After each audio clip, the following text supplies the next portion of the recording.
5 ଜଣ ପୁଅଙ୍କୁ ବିବାହ କରିଥିଲି। ସେମାନେ ସବୁ ଶରୀରରୁ ଫିଟ୍ ଆଉ ଶକ୍ତିଶାଳୀ ଥିଲେ। ମୁଁ ଦୁର୍ବଳ ଏବଂ ପତଳା ଥିଲି। ସେମାନଙ୍କୁ କିଭଳି ସମ୍ଭାଳି ପାରିବି? ଯାହା ବି ହେଉ, ବାସର ରାତିର ସମୟ ଆସିଲା। ସେହି 5 ଜଣ ଲୋକ ଜଣକ ପରେ ଜଣେ ବାସର ରାତି ପାଳିବା ଆରମ୍ଭ କଲେ। ମୋର ପାଦ ତଳୁ ମାଟି ଖସିଗଲା। ବାସ୍ତବରେ ମୁଁ ଏଭଳି ପରିବାରରୁ ଆସିଛି ଯେଉଁଠାରେ ସମସ୍ତ ଭାଇମାନଙ୍କର କନ୍ୟା କେବଳ ଗୋଟିଏ ଝିଅ ହୋଇଥାଏ। ମୋର ମା' ମଧ୍ୟ ମୋର ବାପା, ବଡ଼ ବାପା ଓ କକାଙ୍କୁ ବିବାହ କରିଥିଲେ। ମୋର ବୟସ 15 ବର୍ଷ ଥିଲା ଏବଂ ମୋ ଠାରୁ 4 ଭାଇ ବଡ଼ ଥିଲେ। ଘରେ ଏକ ବିବାହ ପରିବେଶ ଥିଲା କାରଣ ମୋର 4 ଜଣ ଭାଇଙ୍କ ବିବାହ ଥିଲା। ସେଠାରେ କେବଳ ଗୋଟିଏ ଭାଉଜ ଥିଲେ। ସେତେବେଳେ ମୁଁ ସେ ବିଷୟରେ କିଛି ଜାଣିନଥିଲି। ମୁଁ ସମ୍ପୂର୍ଣ୍ଣ ଭାବେ ଅଜ୍ଞାତ ଥିଲି। ମୁଁ ଜାଣିନଥିଲି ଯେ ଏମିତି ବି କିଛି ପ୍ରଥା ଅଛି। ମୁଁ ଏହି ଖୁସିରେ ଆନନ୍ଦିତ ଥିଲି କି ଘରକୁ ମୋର 4 ଜଣ ଭାଉଜ ଆସିବେ। ମୋର 4 ଭାଉଜ ଘରକୁ ଆସିବେ ବୋଲି କୁହାଯାଇଥିଲା। ଯେତେବେଳେ ଭାଇମାନଙ୍କର ବାହାଘର ପରେ ବଧୂର ଗୃହ ପ୍ରବେଶ କରାଯାଉଥିଲା, ସେତେବେଳେ କେବଳ ଜଣେ ବଧୂ ଥିଲେ। ସବୁ ଲୋକମାନେ ବହୁତ ଖୁସି ଥିଲେ ଯେ ଘରକୁ ବୋହୂ ଆସିଯାଇଥିଲା। କିନ୍ତୁ ମୁଁ କେବଳ ଭାବୁଥିଲି ମୋର ବାକି 3 ଭାଉଜ କେଉଁଠାରେ ଅଛନ୍ତି। ମୁଁ ଏସବୁ ଭୁଲିଯାଇ ନାଚିବା ଆରମ୍ଭ କଲି। କିଛି ଦିନ ଏମିତି ବିତିଗଲା। ପ୍ରତିଦିନ ମୁଁ ଦେଖୁଛି କି ମୋର ସବୁ ଭାଇମାନେ ଭାଉଜଙ୍କ ପାଖକୁ ଯାଉଛନ୍ତି। ଅଧ୍ୟୟନ ସେ ସମୟରେ ବିଶେଷ ନଥିଲା। ଯଦି ପଢ଼ା ହୁଏ ତାହା କେବଳ ପୁଅମାନଙ୍କ ପାଇଁ। ଝିଅମାନଙ୍କୁ ପଢ଼ିବାକୁ ଅନୁମତି ଦିଆଯାଉନଥିଲା। କିଛି ଦିନ ପରେ ମୋର ସାଙ୍ଗ ଭଉଣୀର ବିବାହ ଥିଲା। ତା ବାପା ଏବଂ ମୋ ବାପା ଭଲ ବନ୍ଧୁ ଥିଲେ। ତେଣୁ ତାଙ୍କ ବିବାହରେ ଆମର ପୂରା ପରିବାର ଉପସ୍ଥିତ ରହିବା ପାଇଁ ଡାକିଥିଲେ। ମୁଁ ସମସ୍ତଙ୍କ ସହିତ ସେଠାକୁ ଗଲି। ଯେତେବେଳେ ତାଙ୍କର ବିବାହ ଶୋଭାଯାତ୍ରା ଆସିଲା, ସେଠାରେ 3 ଜଣ ବର ଥିଲେ। ମୁଁ ପୁନର୍ବାର ଭାବିବାକୁ ଲାଗିଲି ଯେ ଏଠି ତ କେବଳ ଗୋଟିଏ ଝିଅର ବିବାହ କରିଛନ୍ତି, ତେବେ 3ଟି ବର କେମିତି ଆସିଛନ୍ତି? ଛାଡ଼, ସେ ବାହାଘର ପରେ ମୁଁ ଆମ ଘରକୁ ଆସିଲି। ଯେତେବେଳେ ସମସ୍ତେ କାମ କରିବା ପରେ ମା' ଖାଲି ବସିଲେ, ମୁଁ ମା'ଙ୍କୁ ପଚାରିଲି, ଜଣେ ଝିଅର ଏତେ ବର କିପରି ହୋଇପାରିବ? ତାପରେ ମା' ମୋତେ ସ୍ନେହରେ ବୁଝାଇଲେ ଯେ ଆମ ସମାଜର ଏମିତି ପରମ୍ପରା ଅଛି, ଯେଉଁଠାରେ ଝିଅର ବିବାହ ସ୍ଥିର ହୁଏ, ସେଠାରେ ଥିବା ସମସ୍ତେ ଭାଇମାନେ ଏକା ସାଙ୍ଗେ ବିବାହ କରିବେ। ତା ପରଦିନ ଅପରାହ୍ନରେ ମୁଁ ମୋ ମା'ଙ୍କ ସହିତ ବସିଥିଲି। ବଡ଼ ଭାଇ ଆସି କହିଲେ, ନିତୁର ସମ୍ପର୍କ ସ୍ଥିର ହୋଇଛି। ବହୁତ ଭଲ ପରିବାର। ସେମାନେ 5 ଭାଇ ଅଛନ୍ତି। ମୁଁ ଏହା ଶୁଣିବା ମାତ୍ରେ ମୋ ପାଦ ତଳୁ ଭୂମି ଖସିଗଲା। 5 ଜଣ ପୁଅଙ୍କୁ ମୁଁ କିପରି ସମ୍ଭାଳିବି, ଏହି ଚିନ୍ତା ମୋତେ ଖାଇଯାଉଥିଲା। ମୁଁ ବାରମ୍ବାର ଏହି ସମାଜର ଭୁଲ ରୀତିନୀତି ବିଷୟରେ ଚିନ୍ତା କରୁଥିଲି। ଆମେ ଝିଅମାନଙ୍କ ବିଷୟରେ କେହି ଆଦୌ ଚିନ୍ତା କରନ୍ତି ନାହିଁ। ବିବାହକୁ ଏଡ଼େଇବା ପାଇଁ ମୁଁ ଅନେକ ଥର ଚେଷ୍ଟା କଲି, କିନ୍ତୁ ବୋଧହୁଏ ଏହା ମଧ୍ୟ ମୋର ଭାଗ୍ୟ। ମୁଁ ଏ ବିଷୟରେ ମୋ ମା' ଏବଂ ଭାଉଜଙ୍କୁ ପଚାରିଲି, କିନ୍ତୁ ସେମାନେ ମୋତେ କହିଲେ ଯେ ସେ ଯାହା ବି ହେଉ, ଏହାକୁ ଗ୍ରହଣ କରିବାକୁ ପଡ଼ିବ। ମୋ ମା' କହିବାକୁ ଲାଗିଲେ ଯେ ମୁଁ ଏବଂ ତୋ ଭାଉଜ ମଧ୍ୟ ଏସବୁର ସମ୍ମୁଖୀନ ହୋଇଛୁ। ଆରମ୍ଭରେ ଏହା କଷ୍ଟଦାୟକ ହେବ। କିନ୍ତୁ ପରେ ତୁ ନିଜକୁ ନିଜେ ସହ୍ୟ କରିବା ଶିଖିଯିବୁ। ଯେଉଁଠାରେ ଝିଅର ସମ୍ପର୍କ ସ୍ଥିର ହୁଏ, ସେଠାରେ ଥିବା ସମସ୍ତେ ଭାଇମାନେ ବିବାହ କରନ୍ତି। ମୁଁ ମା'ଙ୍କୁ ପଚାରିଲି, ଜଣେ ଝିଅ କିପରି ସମସ୍ତ ପୁଅମାନଙ୍କୁ ଖୁସି କରିପାରିବ ଏବଂ ସମ୍ଭାଳିବାକୁ ସକ୍ଷମ ହେବ? ମା' କହିଲେ ଯେ ଯାହା ବି ହେଉ, ଏସବୁ କରିବାକୁ ହେବ। ଗୋଟିଏ ଝିଅର ଭାଗ୍ୟ ଉପରେ ନିର୍ଭର କରେ ସେ କେତେ ଜଣ ପୁଅଙ୍କୁ ବିବାହ କରିବ।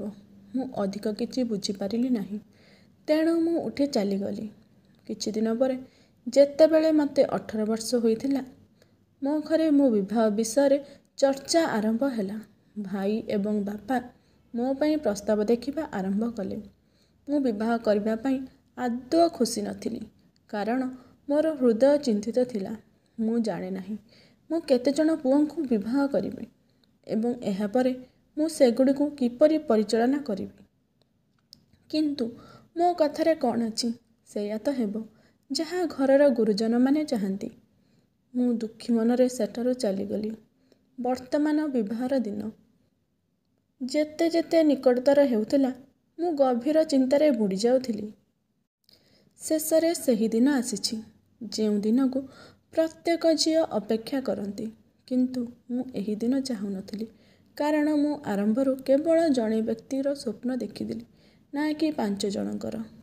ସମସ୍ତେ ନିଜ କାମରେ ବ୍ୟସ୍ତ ହୋଇଯାଇଥିଲେ। କେହି ସଜବାଜ ହୋଇ ପ୍ରସ୍ତୁତ ହେଉଥିଲେ ଏବଂ କେହି ବରଯାତ୍ରୀଙ୍କ ସ୍ୱାଗତ କରିବାକୁ ପ୍ରସ୍ତୁତ ହେଉଥିଲେ। ମୋତେ ମଧ୍ୟ ସଜବାଜ କରାଗଲା। ମୋର ଗୋରା ରଙ୍ଗ ହେତୁ ମୁଁ ସବୁଠାରୁ ସୁନ୍ଦର ଲାଗେ। ବଧୂ ବେଶରେ ମୁଁ ବହୁତ ସୁନ୍ଦର ଦେଖାଯାଉଥିଲି।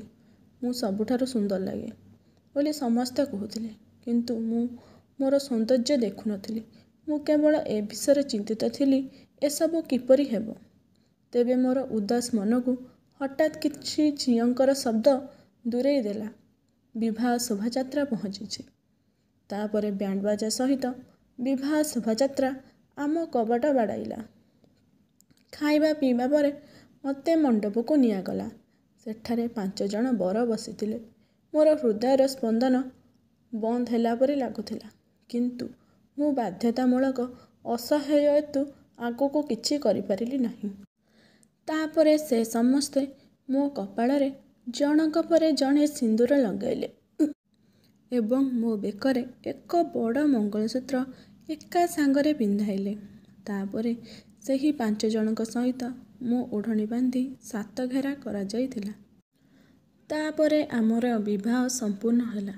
ମୋତେ ମୋ ରୁମକୁ ନେଇଗଲେ, ଯେଉଁଠାରେ ମୋ ଭାଉଜ କିଛି ମହିଳାମାନଙ୍କ ସହିତ ଯାଇଥିଲେ ଏବଂ ସେଠାରେ ମୋ ମା ମଧ୍ୟ ଥିଲେ। ସେ ମୋତେ କହିଲେ, ବର୍ତ୍ତମାନଠାରୁ ମୋ ଦୁନିଆ କେବଳ ସେହି 5 ଜଣ ସହିତ ଜଡ଼ିତ। ତୁ ସେହି ଲୋକମାନଙ୍କୁ କେବେ ବି ହତାଶ କରିବୁ ନାହିଁ। ସେମାନଙ୍କ ସେବାରେ କୌଣସି ଭୁଲ କରିବୁ ନାହିଁ। ସର୍ବଦା ଆମ ସମସ୍ତଙ୍କର ସମ୍ମାନ ରଖିବୁ। ଏସବୁ କଥା ଶୁଣି ମୁଁ ଭିତରୁ ଥରୁଥିଲି। ମୁଁ ଚାହିଁଲେ ବି ମୋ ଶାଶୁଘରକୁ ନ ଯିବାକୁ କିଛି ଉପାୟ ନଥିଲା। କିନ୍ତୁ ମୁଁ ଏହି ଅଜବ ପରମ୍ପରାରେ ଫସି ରହିଥିଲି। ମୁଁ ଏତେ ମାତ୍ରାରେ ଏହି ଘୃଣ୍ୟ ରୀତିନୀତି ସହ ବାନ୍ଧି ହୋଇ ପଡ଼ିଥିଲି ଯେ ନିଜକୁ ଇଚ୍ଛା କରିବା ପରେ ମଧ୍ୟ ମୁକ୍ତ କରିପାରିଲି ନାହିଁ। ବିଦାୟର ସମୟ ଆସିଗଲା। ସମସ୍ତଙ୍କୁ ଭେଟି ଶାଶୁଘରକୁ ବାହାରିଲି। ଶାଶୁଘରେ ପହଞ୍ଚିବା ମାତ୍ରେ ସମସ୍ତ ରୀତିନୀତି ସମାପ୍ତ କଲେ ଏବଂ ମୋତେ ଖାଦ୍ୟ ଖୁଆଇଲେ। ମୋ ଶାଶୁ ଶ୍ୱଶୁର ଏତେ ସୁନ୍ଦର ଝିଅ ପାଇ ବହୁତ ଖୁସି ହେଲେ। ଯେଉଁ ଅତିଥିମାନେ ଆସିଥିଲେ, କେବଳ ମୋ ବିଷୟରେ ଆଲୋଚନା କରୁଥିଲେ। କିନ୍ତୁ ସେମାନଙ୍କ ପ୍ରଶଂସା ମୋ ଉପରେ ସେପରି ପ୍ରଭାବ ପକାଇଲା ନାହିଁ, ଯାହା ମୋର ଚିନ୍ତା ଦୂର କରିବ। ରାତି ହୋଇସାରିଥିଲା। ଫୁଲ ଏବଂ ଅତର ସୁଗନ୍ଧିତ କୋଠରୀକୁ ମୋତେ ନିଆଗଲା ଏବଂ ସେମାନେ ମୋର ଓଢ଼ଣାର ଆବରଣ କାଢ଼ି ମୋତେ ସେଠାରେ ବସାଇଲେ।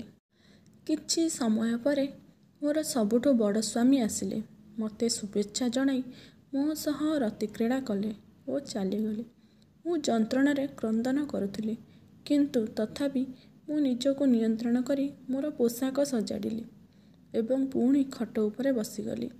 ତାପରେ ମୋର ଦ୍ୱିତୀୟ ସ୍ୱାମୀ କୋଠରୀକୁ ଆସିଲେ ଏବଂ ସେ ମଧ୍ୟ ମୋ ସହିତ ସମ୍ମାନ କଲେ। ଏହିପରି ଭାବରେ ମୋର ସମସ୍ତ 5 ସ୍ୱାମୀ ମୋ ସହ ଶାରୀରିକ ସମ୍ବନ୍ଧ ରଖିଲେ। ସକାଳେ ମୋତେ ପୁନର୍ବାର ଜାଗ୍ରତ କରାଇ ଘର କାମରେ ନିୟୋଜିତ କଲେ। ଯନ୍ତ୍ରଣା ହେତୁ ସଠିକ୍ ଭାବରେ କୌଣସି କାର୍ଯ୍ୟ କରିପାରୁନଥିଲି। କିନ୍ତୁ ମୋତେ ହିଁ ତ ସବୁ କରିବାକୁ ପଡ଼ିବ। ଇଚ୍ଛା ନଥିଲେ ବି କ'ଣ କରିପାରିବି। ଏହିପରି ପ୍ରତିଦିନ ଘଟିଲା। ରାତି ସାରା ଏକ ଯନ୍ତ୍ର ପରି ସେମାନେ ମୋ ସହିତ ଅସଦାଚରଣ କରୁଥିଲେ ଏବଂ ଦିନରେ ଗୃହ କାର୍ଯ୍ୟ ମୋ ଅବସ୍ଥା ଖରାପ କରିଦେଲା। କିଛି ଦିନ ପରେ ମୁଁ ମୋର ପିତାମାତାଙ୍କୁ ଭେଟିବାକୁ ଘରକୁ ଗଲି। ସେଠାରେ ଯାଇ ସମସ୍ତଙ୍କୁ ଭେଟି ବହୁତ ଖୁସି ହେଲି। ମୋ ଭାଉଜଙ୍କୁ ସବୁ କହିଲି। ସେ ମୋତେ ସାନ୍ତ୍ୱନା ଦେଇ କହିଲେ, ମୁଁ ତୁମ ଭାଇମାନଙ୍କ ସହ ଏ ବିଷୟରେ ଆଲୋଚନା କରିବି। ମୋର ଶାଶୁଘର ଫେରିବାକୁ ସମୟ ହୋଇଗଲା। ମୁଁ ମୋର ଶାଶୁଘରକୁ ଗଲି।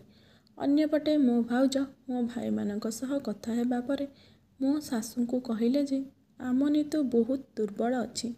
ସେ ଏକା ସଙ୍ଗେ 5 ଜଣଙ୍କ ସହ ସମ୍ବନ୍ଧ କରିବାକୁ ସକ୍ଷମ ନୁହେଁ। ତା ଉପରେ କିଛି ଦୟା କରନ୍ତୁ। ତାପରେ ମୋ ଶାଶୁ ମୋର 5 ସ୍ୱାମୀଙ୍କର ଦିନ ନିର୍ଣ୍ଣୟ କଲେ।